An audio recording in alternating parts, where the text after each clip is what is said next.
Hello दोस्तों, आज का जो क्वेश्चन है वो है tan a इक्वल्स टू 4/3। हमें फाइंड आउट करना है अदर ट्रिग्नोमेट्रिक रेशियो।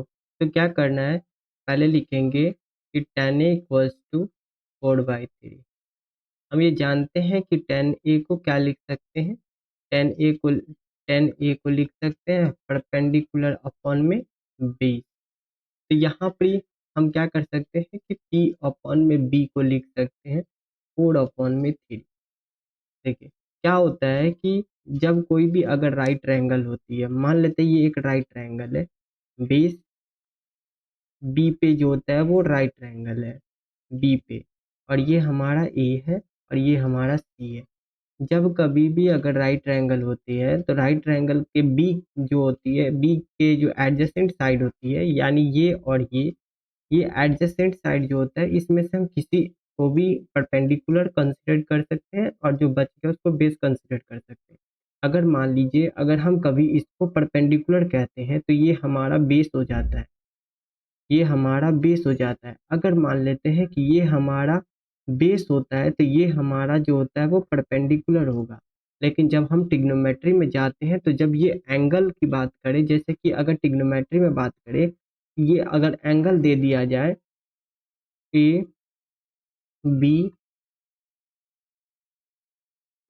बी और ये सी, जब हम एंगल की बात करें तो यहाँ पर ट्रिग्नोमेट्री एंगल को फिक्स कर देता है, यानी इसके सामने वाला साइड जो होता है यानी अपोजिट साइड हमारा परपेंडिकुलर होगा, और ये जो होता है वो जो बच गया वो हमारा जो होता है वो बेस होगा।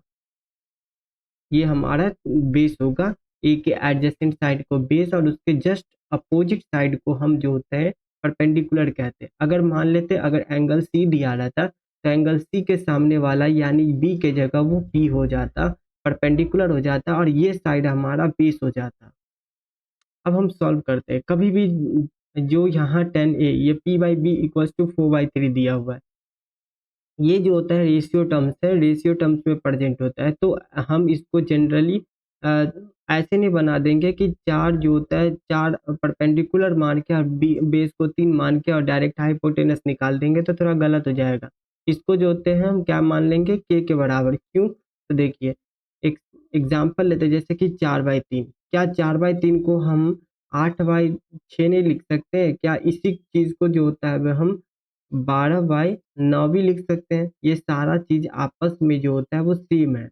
तो इस चीज़ को जो होता है वो सेम है, तो इसको फिक्स करने के लिए हम एक कांस्टेंट का यूज़ किए के को, और के जो होता है वो पुट कर दिए हैं। के जो होता है कोई सा भी पॉजिटिव नंबर है, के जो होता है वो पॉजिटिव है, ठीक है? पॉजिटिव है। अब क्या करते हैं तो यहाँ पर ही हम क्या लिख सकते हैं कि p अपॉन में 4 इक्वल्स टू b अपॉन में 3 इक्वल्स टू k। यहाँ से हमारा p का वैल्यू आएगा 4k एंड b का वैल्यू आएगा 3k। तो यहाँ से हमको p और b का वैल्यू मालूम चल गया, तो हाइपोटेनस हम निकाल सकते हैं। हाइपोटेनस इक्वल्स टू क्या हो जाता है, परपेंडिकुलर का स्क्वायर प्लस बेस का स्क्वायर, हाइपोटेनस का स्क्वायर इक्वल्स टू, तो हाइपोटेनस का स्क्वायर रहने देंगे, परपेंडिकुलर क्या हो जाता है कि 16 के स्क्वायर और प्लस का जो होता है वो 9 के स्क्वायर। जब इसको सॉल्व करेंगे तो एच स्क्वायर किसके बराबर, 25 के स्क्वायर के बराबर हो जाएगा। अगले पेज अगले स्लाइड में जाते हैं। तो यहाँ से हमारा एच कितना निकलेगा, यहाँ से हमारा एच निकलेगा 5k। एच आ गया, परपेंडिकुलर हमारा था 4k और हमारा बेस आ गया 3k। तो अब हम साइन थीटा निकालते हैं, साइन ए निकालते हैं। तो साइन ए में क्या होता है, परपेंडिकुलर अपॉन में हाइपोटेनस। परपेंडिकुलर कितना दिया हुआ है 4k और हाइपोटेनस हम निकाले 5k, तो k से k कट गया तो ये हुआ 4/5। अब हम निकालते हैं कॉस ए। तो कॉस ए जब निकालेंगे तो कॉस हो जाता है हमारा बेस अपॉन में हाइपोटेनस। बेस कितना दिया हुआ है 3k और हाइपोटेनस दिया हुआ है 5k, के से के कट गया तो 3/5 हो गया। अब हम बात करते हैं कि tan a कितना होता है, तो tan a इक्वल्स टू जो होता है वो हमारा परपेंडिकुलर अपॉन में हाइपोटेनस जो हमारे क्वेश्चन में दिया हुआ था 4/3। और यहाँ पर हम निकालते हैं cot a। तो cot a निकालने का तरीका होता है बेस अपॉन में परपेंडिकुलर, तो बेस कितना दिया हुआ है 3k अपॉन में 4k इक्वल्स टू, ये कट के हो जाएगा 3/4। हम निकालते हैं सेके हो जाता है हाइपोटेनस अपॉन में बेस। हाइपोटेनस दिया हुआ है 5k, बेस दिया हुआ है 3k, यहाँ कैसे के कट गया तो 5/3 हो जाएगा।